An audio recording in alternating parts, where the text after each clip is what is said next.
ఈరోజు మనం సోరియాసిస్ గురించి తెలుసుకుందాం. సోరియాసిస్ అంటే ఏంటి? ఎవరిలో ఇది వస్తుంది? అండ్ దీనికి కారణాలేంటి? దీని లక్షణాలు ఎలా ఉంటాయి? అండ్ దీని ట్రీట్మెంట్ ఏ విధంగా ఉంటుంది? సోరియాసిస్ అనేది ఇదొక ఆటో ఇమ్యూన్ డిసీజ్ అనమాట. అంటే మన ఇమ్యూన్ సిస్టమ్ మన మీదే అటాక్ చేస్తుంది. నార్మల్‌గా ఇమ్యూన్ సిస్టమ్ అనేది ఎక్స్టర్నల్‌గా మనకేమన్నా వైరస్ గానీ, బ్యాక్టీరియా గానీ మన బాడీకి ఎఫెక్ట్ అయితే దాని నుంచి రక్షణ కల్పిస్తుందనమాట. కానీ అదే ఇమ్యూన్ సిస్టమ్ ఏం చేస్తుందంటే మన బాడీని దానికి తెలియకుండానే మన బాడీ మీద అటాక్ చేస్తుందనమాట. సో, దీన్నే మనం ఆటో ఇమ్యూనిటీ అంటాం. సో, ఇది ఎక్కువ ఎవరిలో వస్తుంది సోరియాసిస్ అనేది? అంటే దీనికి మెయిన్ ఒక 15% అయితే పేరెంట్స్‌కి ఎయిదర్ మదర్‌కి గానీ, ఫాదర్‌కి గానీ ఇద్దరిలో ఎవరికన్నా ఉంటే జెనెటిక్ పరంగా వచ్చే అవకాశం ఉంటుంది. అదే ఇద్దరిలోనూ ఉంటే పేరెంట్స్ మదర్ అండ్ ఫాదర్‌కి ఇద్దరికీ ఉంటే గనక 30% ఛాన్సెస్ అనేది వాళ్ళ పిల్లల్లో వచ్చే అవకాశాలుంటుంది. నెక్స్ట్ ఇంకొకటి దీనికి రిస్క్ ఫ్యాక్టర్స్ ఏముంటాయి సోరియాసిస్‌లో అంటే ఆల్రెడీ ఇప్పుడు సోరియాసిస్‌తో ఎఫెక్ట్ అవుతున్న వాళ్ళు చల్లగా కోల్డ్ క్లైమేట్‌కి ఎక్స్‌పోజ్ అయినా సరే, లేకపోతే నాన్ వెజిటేరియన్ ఏమన్నా ఎక్కువ తీసుకున్నా, లేకపోతే ఇంకా ఏమన్నా స్కిన్ ఇంజ్యూరీస్ ఏమన్నా అయినా సరే ఏమవుతుంది అంటే ఈ సోరియాసిస్ అనేది ఇంకా ఎక్కువ అవుతుంది. ఇంకా మెడికేషన్స్ కొన్ని ఎన్‌ఎస్ఐడీస్ అంటే నాన్ స్టెరాయిడల్ డ్రగ్స్ ఏవైతే తీసుకుంటారో ఆ మెడిసిన్స్ తీసుకున్న వాళ్ళల్లో గూడా ఎక్కువవుతుందనమాట ఈ సోరియాసిస్ కండిషన్. అట్లాగే ఆల్కహాల్, స్మోకింగ్ ఈ హ్యాబిట్స్ ఉన్న వాళ్ళల్లో, అట్లాగే గ్లూటిన్ ఎక్కువ ఉన్న ఫుడ్స్ తీసుకోవడం వల్ల లైక్ గోధుమ గానీ, ఓట్స్, బార్లీ ఇట్లాంటివి ఎక్కువ తీసుకున్న వాళ్ళల్లో కూడా ఈ సోరియాసిస్ అనేది ఎక్కువవుతుంది.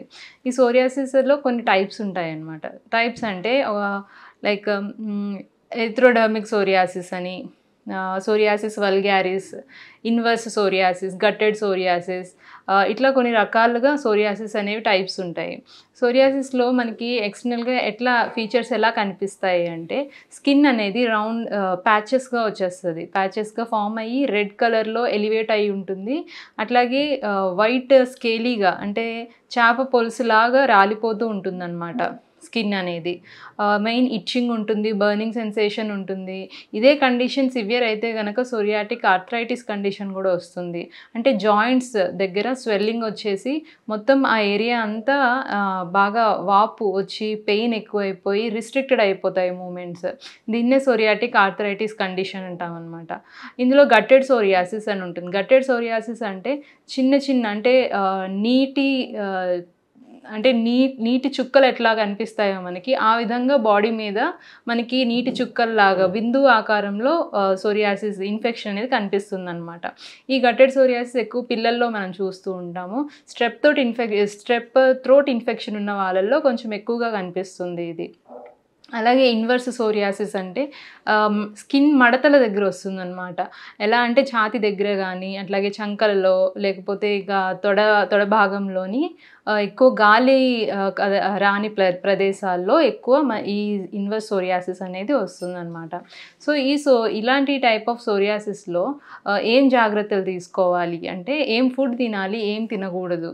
కొన్ని ఫుడ్స్ రిస్ట్రిక్ట్ చేసుకోవాలి. ఎందుకంటే వాటి వల్ల ఇంకా సోరియాసిస్ ఇంకా సివియర్ అయిపోయే ఛాన్సెస్ ఉంటుందనమాట.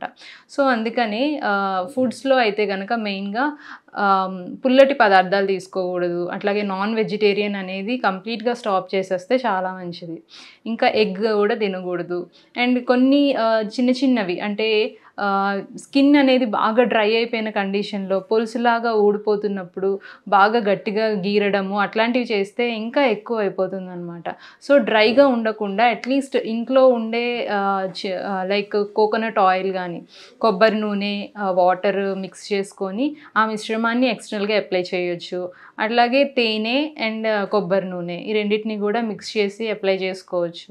స్నానం చేసేటప్పుడు ఎప్సమ్ సాల్ట్ ఒక హాఫ్ స్పూన్ వాటర్‌లో యేసుకొని స్నానం చేయాలి. అలాగే కొబ్బరి నూనె గూడా ఒక 1-2 స్పూన్స్ కోకోనట్ ఆయిల్ వాటర్‌లో మిక్స్ చేసుకొని స్నానం చేయడం. ఇట్లా డైలీ హ్యాబిట్యూయేట్ చేసుకోవడము.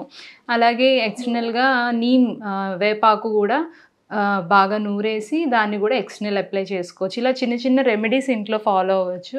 సివియారిటీ ఎక్కువున్న కండిషన్‌లో ఇంటర్నల్‌గా మెడికేషన్ తీసుకోవాలి. అట్లాగే కొన్ని ప్రొసీజర్స్ ఉంటాయి. ఆయుర్వేదిక్‌లో కొన్ని పంచకర్మ ట్రీట్మెంట్స్ అని ఉంటాయి.